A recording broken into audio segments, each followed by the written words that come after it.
Hello, welcome to day 16 of the Jamb Mathematics in 30 days. I really want to say a big thanks to those who have been following from day 1 up until this point. And yes, we are in the second half of the series. This is day 16. And for those who are not yet following the series, please ensure that you follow from day 1 up until this point, as we are going to be treating the topics in Jamb Mathematics from the beginning to the end. So start from day 1 and check out the explanations we've made and questions we've solved on each of the different topics we have done so far.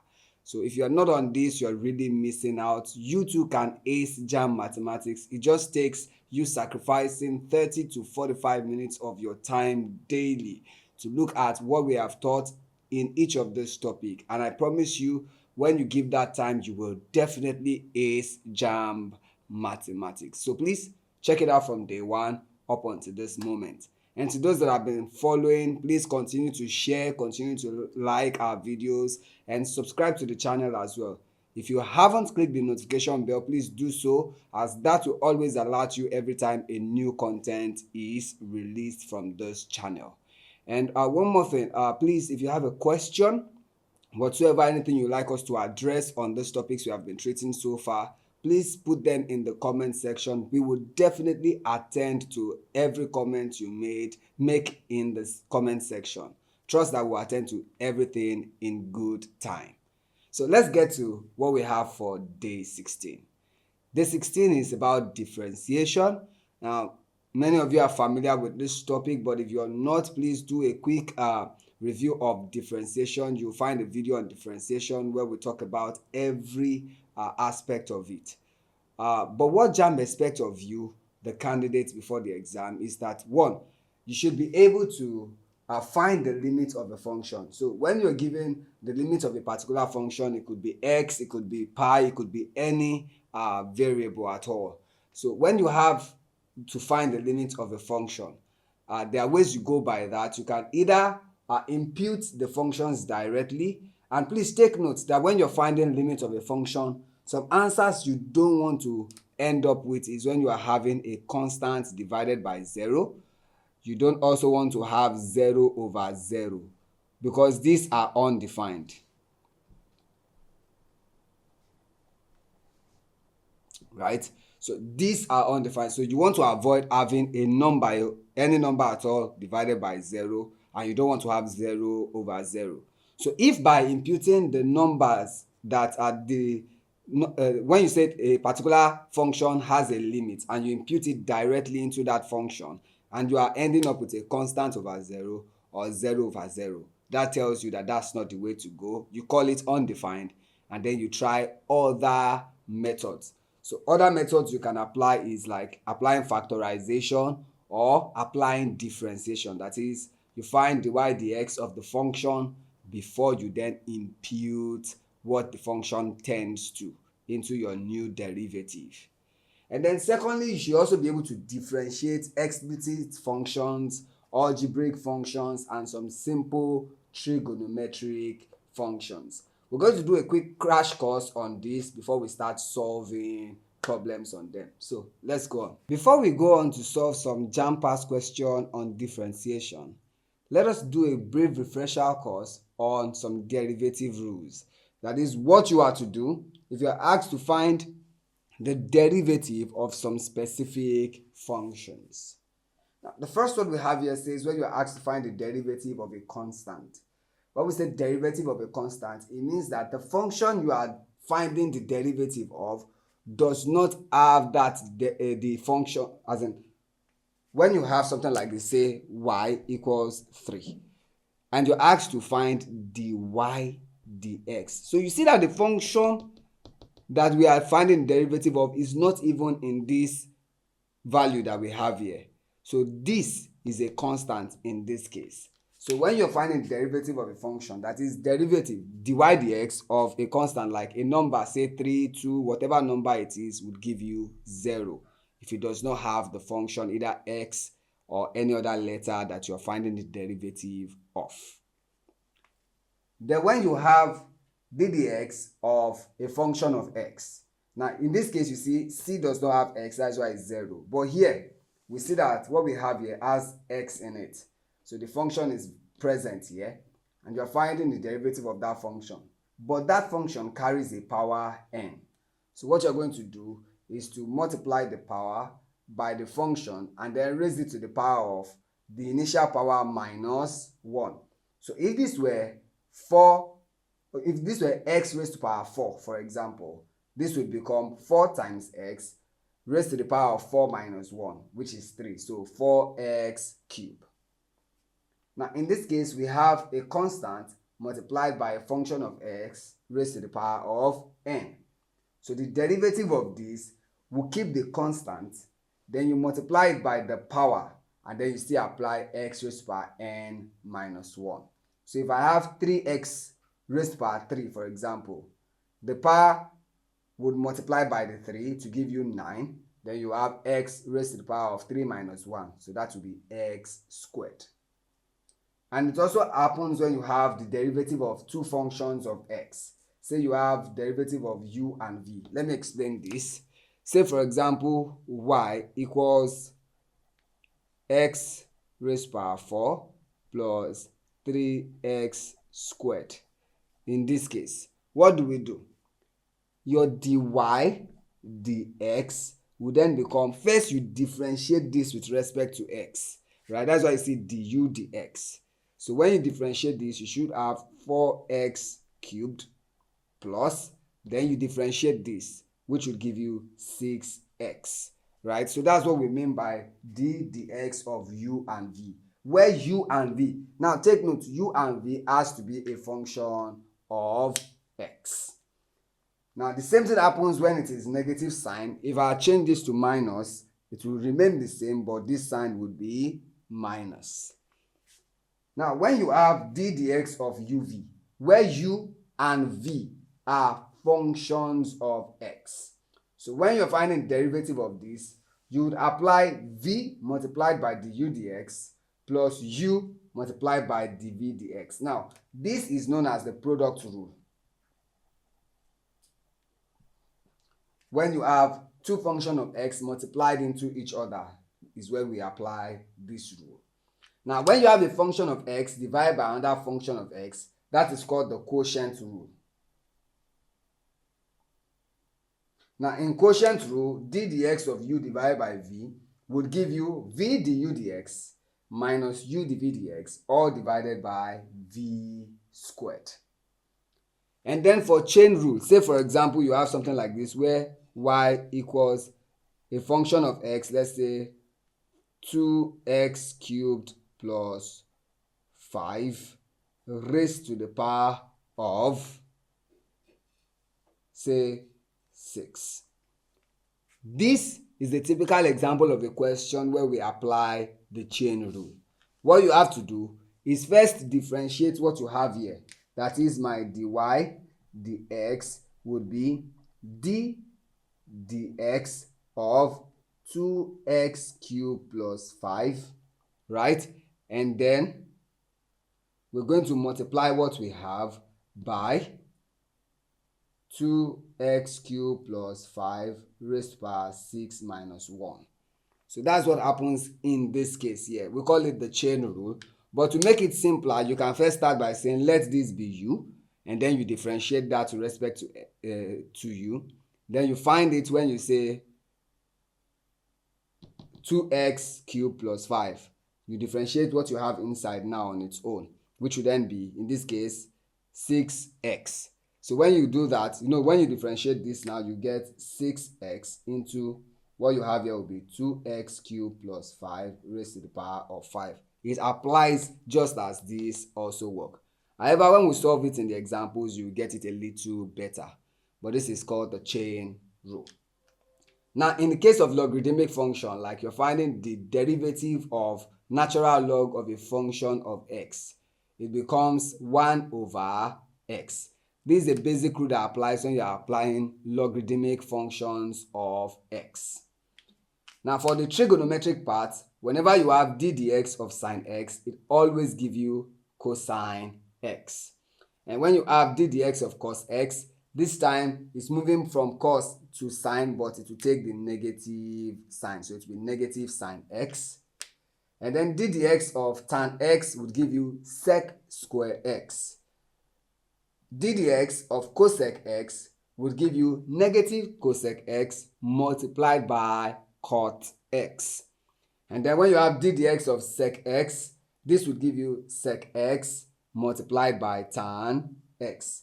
And finally, d dx of cot x would give you negative cosec square x. Now, when we understand this function, for these ones, they are quite easy to work with, but most students always have to memorize what we have here. But as far as logarithmic function goes for Jamb exams, most times they do not go beyond sine, cos, and tan. But occasionally they do talk about the cosec, the sec, and the cot x, which is why I have included them in this video where we are explaining the derivative rule. So please try to go through this once again, note them down so that you do not forget. And then we go on to use them, we apply them as we solve past questions in Jamb. This question says, find the derivative of the function y equals x raised to the power 7 minus x raised to the power 5, all divided by x raised to the power 4. Now, many students are quick to think that this is a quotient rule question. But before you do that, you always have to check to ensure that the function you are given cannot be simplified further. If it can be simplified further, you have to do that before you then apply any rule. So in this case, we have that y equals x raised to the power 7 minus x raised to the power 5, all divided by x raised to the power 4. Now, this can be written as x raised to the power 7 divided by x raised to the power 4 minus x raised to the power 5 divided by x raised to the power 4. And of course, we can divide here applying the rules of indices. So y would then be, now when we have the same base dividing each other, you keep one of them and then you subtract the power. So 7 minus 4, that would be 3, minus x, 5 minus 4, that gives us 1. So this is still x. Now to differentiate this, that is finding the derivative of this function, we're going to apply the rule that states that d dx of u minus v equals du dx minus dv dx. So that is, we'll find the derivative of this, then we'll say minus the derivative of this function here. So dy dx becomes d dx of x cubed. And when we differentiate this, the power comes down, so it will be 3 multiplied by x. Now it will be the power minus 1, so 3 minus 1. Minus, here the power is 1, so if we bring that down, it will be 1 multiplied by x raised to the power 1 minus 1.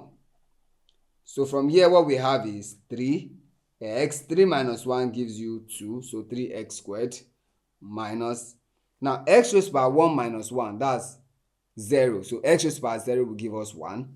And 1 times 1 is 1. So this is our answer, 3x squared minus 1. And that means the correct option to pick is C. In this question here, we are asked to differentiate sine x minus x cos x. Now, when we take a close look at this function here, we see that we have a case of d dx of u minus v. But when we look at v closely, we are seeing two functions of x multiplying each other. So that is, we can see that if we put it all together, it's like saying d dx of u minus vt. Something like that. And this case is a case of product rule. And to apply that, we have to work with each of these separately. So, what do we do in this case?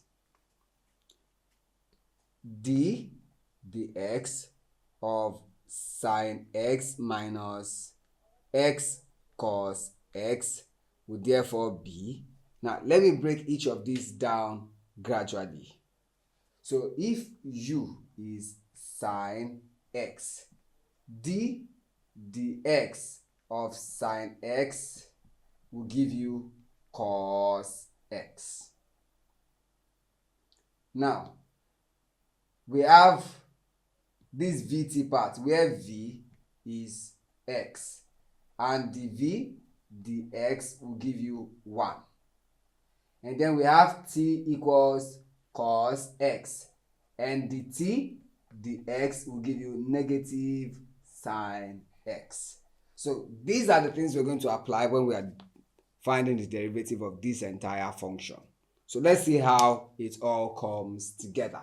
So applying this rule now, d dx of sine x to find du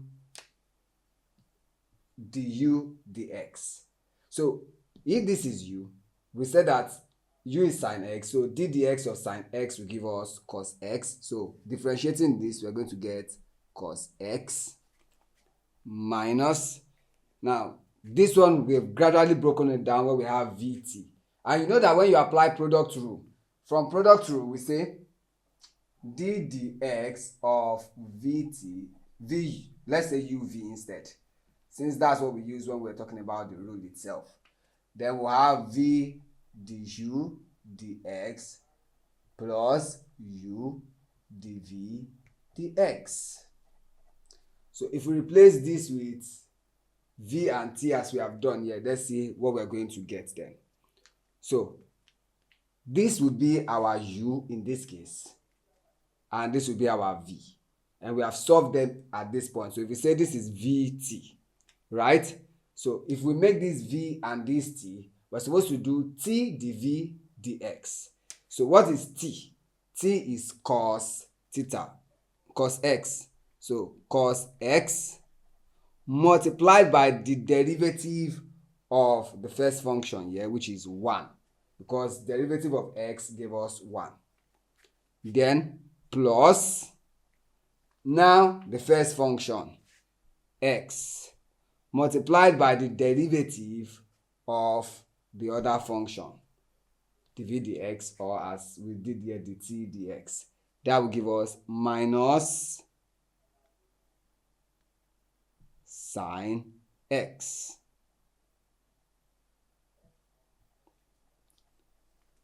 Now let's work with this.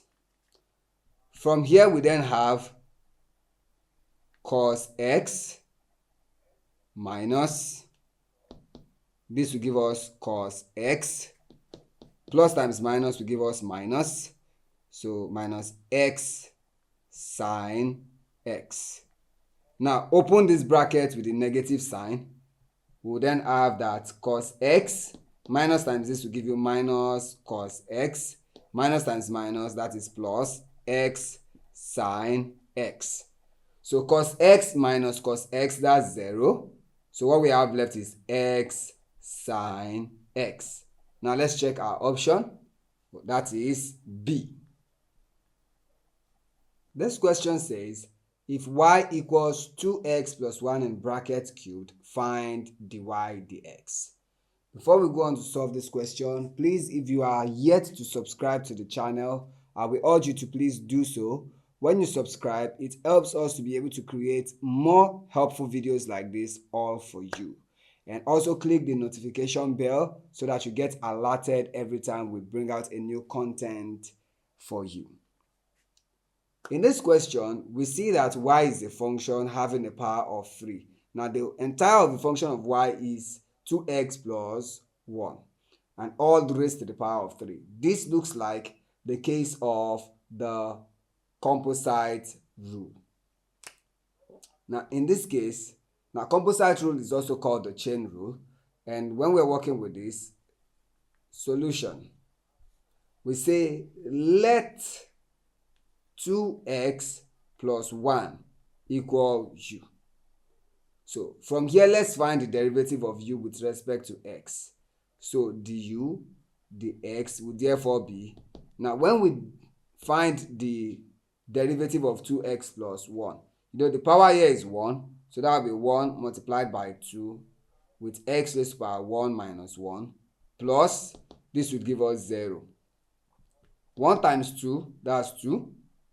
1 minus 1 is 0, so x raised to the power 0 is 1. So what we have is 2. Then we can now go back to this function and say y equals what is in the bracket. We have named that u, so we say u raised to the power of 3. And this implies that dy du can be gotten as the power comes down 3 multiplied by u raised to the power of 3 minus 1. So what we have here is 3u squared. So dy dx will therefore be dy du multiplied by du dx.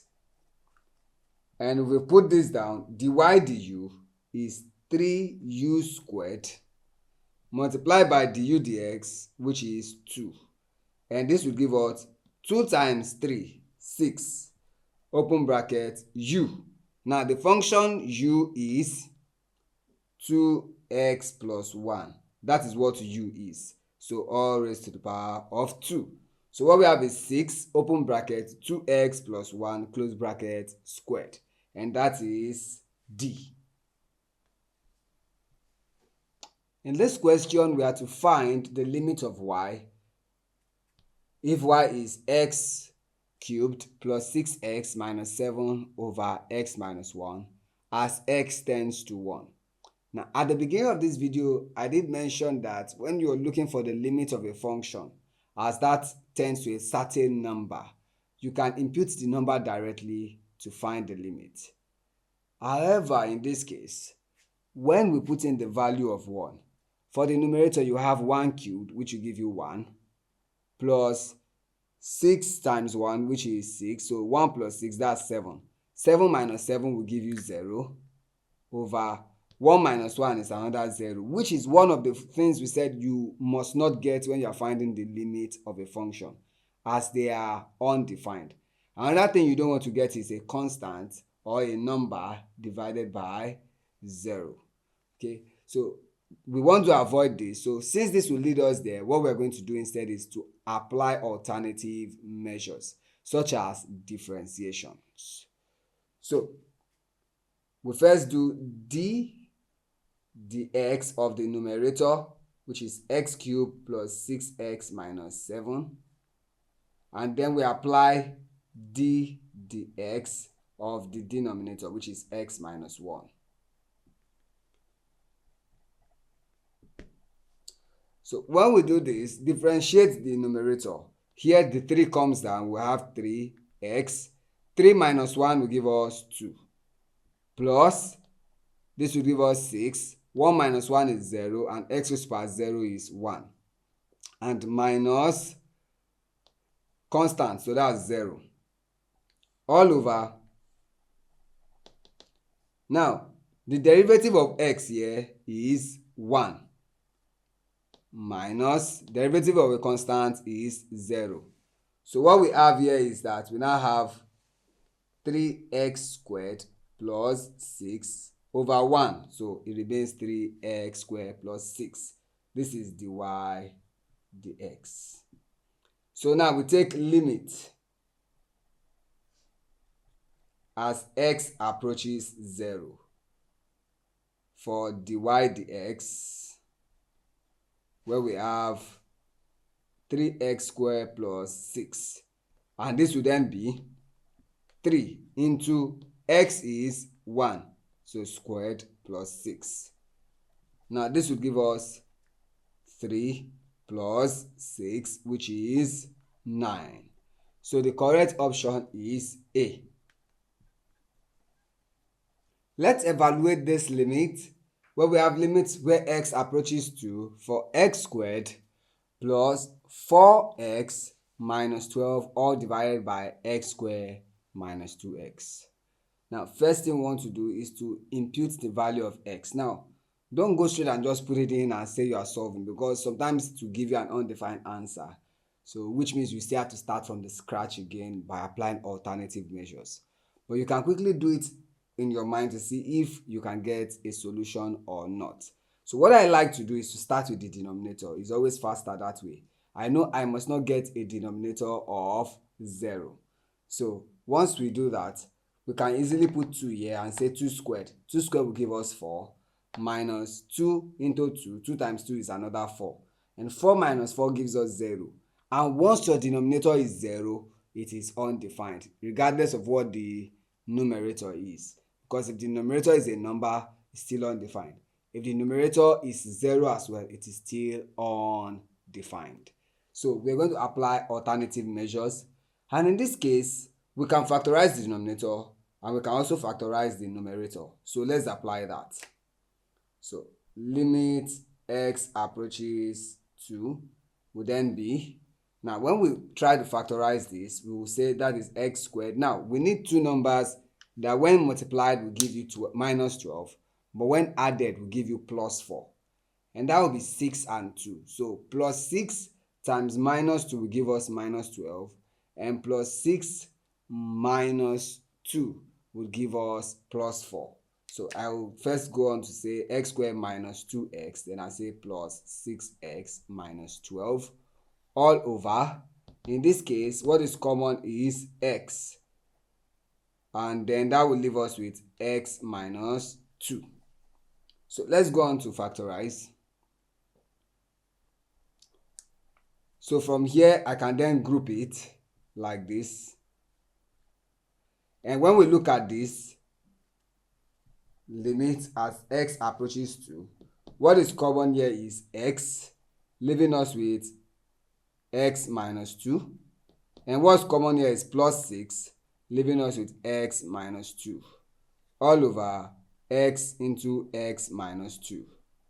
That is, we can rearrange this and say x plus 6 x minus 2 all over x minus 2 multiplied by x. So we see that x minus 2 cancels x minus 2. So limit as x approaches 2. When we apply limit as x approaches 2, for what we have left here, which is x plus 6 divided by x, this would give us, now we can then put in the value of x. Remember x is 2, so that will be 2 plus 6 divided by 2.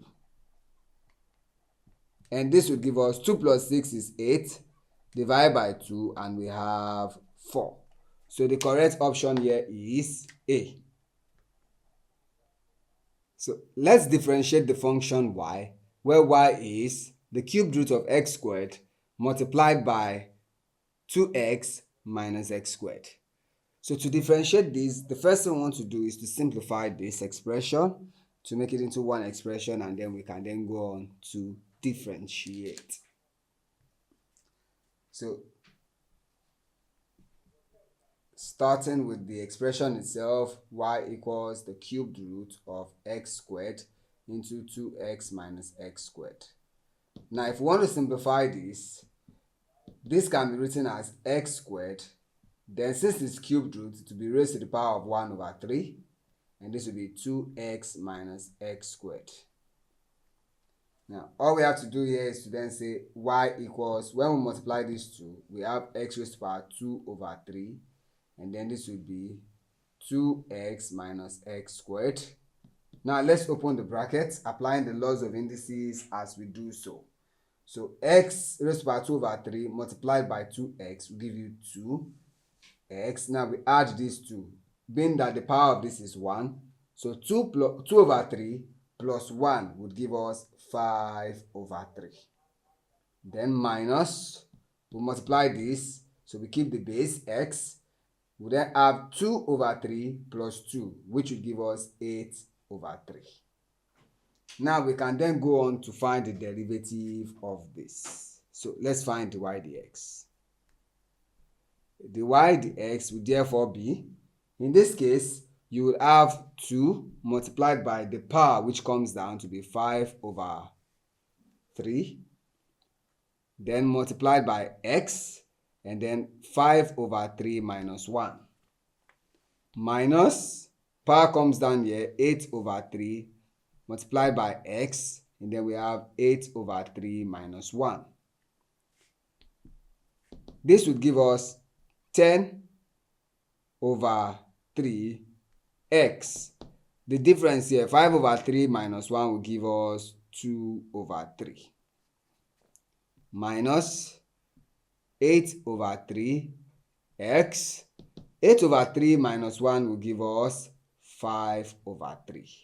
So to write it the way we see it in the options here, we will then say 10x power of 2 over 3 divided by 3 minus 8x power of 5 over 3 divided by 3. So when we compare it with the options that are provided, the correct option would then be option B. The question says differentiate y equals 5x plus 1 in brackets raised to the power of 4. Now, this is another case of the chain rule. So, in our solution, we'll start by saying let 5x plus 1 equals u. That is the content of the bracket. And what this implies is that we can find the u with respect to x. And if we differentiate this with respect to x, 1 times 5, that is 5. X raised to power 1 minus 1, that's 0. So x raised to power 0 is 1, and 1 times 5 is still 5.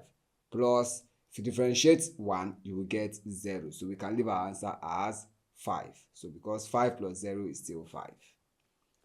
Then we then say y equals, now since all of this is u, we say u raised to the power of 4. And dy du would therefore be, 4 comes down, so 4 multiplied by u raised to the power of 4 minus 1, and this will give us 4u cubed. Now let's find dy dx. Dy dx would therefore be du dx multiplied by dy du. Now du dx, why we did du dx, we got 5 multiplied by dy du, that is 4u cubed. So dy dx equals 20u cubed. But u itself is 5x plus 1. Therefore, dy dx would then be 20. So in place of u, would have 5x plus 1. So cubed. And this is the answer, which is what we find in option A. In this question from 2024, we have to differentiate cos 25 degrees minus sine 25 degrees. Now, d dx of cos 25 degrees minus sine 25 degrees would then be d dx of cos 25 degrees minus d dx of sine 25 degrees.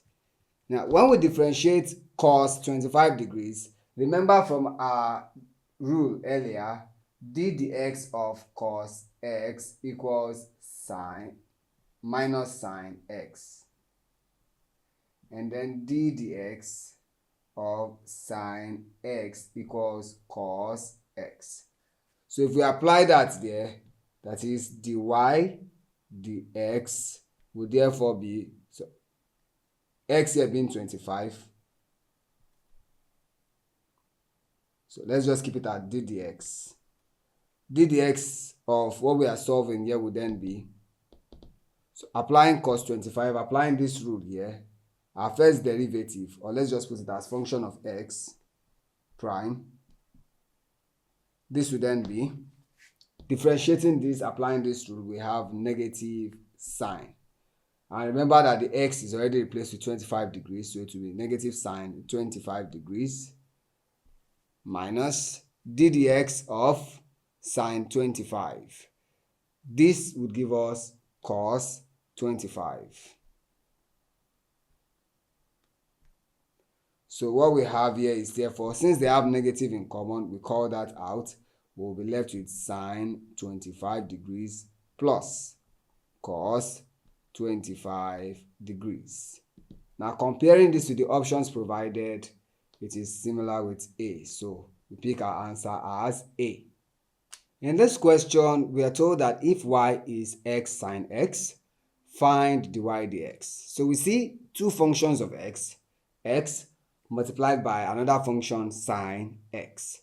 So to solve this, we're going to apply this. We say let x equals u, that is du dx would give you 1. And then sine x, we'll call that v. So dv dx will then be, now when you differentiate sine x, you get cos x. So this is a product rule. So to get dy dx, we're going to apply v du dx plus u dv dx. So, and this would give us now v. V is sine x multiplied by du dx, which is 1, plus u. U is x multiplied by dv dx. Dv dx is cos x. So dy dx becomes sine x times 1 is sine x plus x times cos x will give you x cos x. Now when we take a look at this, it is the same with what we have in option B. So our answer is B. Now do well to like the video. Also share this amongst your mates who are preparing for Jamb exam or who will be preparing for Jamb exams to come. And also, I would like you to check out the Exam Fun app, where you can then test yourself further with so many questions in different categories and in different subjects. Play and earn as you go. See you in the next video.